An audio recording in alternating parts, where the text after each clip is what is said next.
Sebelum Nabi Muhammad wafat, beliau banyak menerima banyak serangan dan kezaliman dari orang-orang kafir.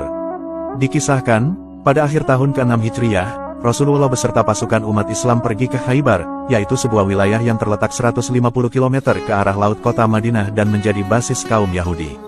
Ketika sampai di Khaybar, Rasulullah meminta penduduknya menyerah karena sebelumnya diketahui bahwa Khaybar ini dijadikan tempat konsolidasi untuk menyerang Madinah.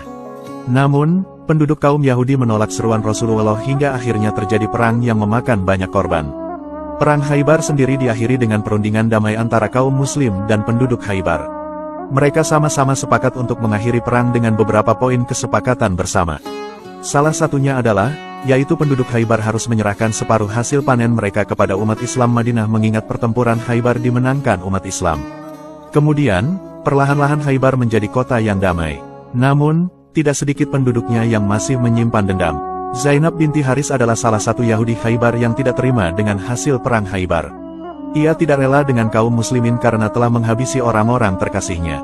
Ia mencari berbagai macam cara untuk membalas dendam dan membunuh Rasulullah yang menjadi pimpinan tertinggi kaum muslimin kala itu. Balas dendam adalah motif yang digunakan Zainab binti Haris sehingga ia menyiapkan rencana untuk meracuni Rasulullah. Zainab binti Haris mulai melancarkan rencananya itu setelah perundingan damai dijalankan dan kaum muslim masih berada di Khaybar. Mula-mula ia bertanya kepada salah seorang sahabat Nabi perihal makanan kesukaan Rasulullah.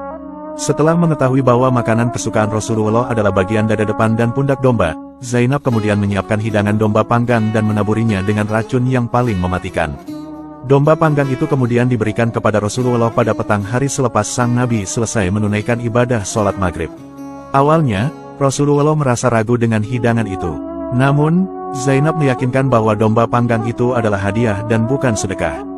Lalu, Rasulullah menerima tanpa ada kecurigaan sedikitpun. Rasulullah bersama para sahabatnya kemudian memakan domba panggang tersebut dengan lahap. Hingga ketika hendak menyantap bagian paha depan, Rasulullah baru menyadari kalau hidangan itu mengandung racun setelah melihat kaki domba. Ketika makanan Nabi Muhammad diberi racun oleh wanita Yahudi, ajaibnya makanan itu bisa memberitahu kepada Rasulullah bahwasanya makanan itu benar-benar beracun. Peristiwa menakjubkan ini adalah salah satu mukjizat Rasulullah. Atas seizin Allah, hewan yang sudah mati bahkan sudah dimasak sekalipun bisa memberitahukan kepadanya bahwa daging yang akan dimakan telah dicampur dengan racun. Hal ini tentu tidak lepas dari penjagaan Allah secara langsung kepada Rasul-Nya. Setelah kejadian itu, Rasulullah lantas menyuruh para sahabat yang ikut makan domba panggang itu dibekam untuk mengeluarkan racun. Namun demikian, insiden domba panggang beracun itu menewaskan salah satu sahabat Rasulullah yang bernama Bishr bin Al-Bara meskipun ia sudah dibekam.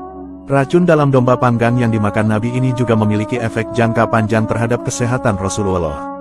Bahkan, Rasulullah merasakan sakit parah akibat racun dalam peristiwa Khaybar itu 1 hari sebelum wafatnya.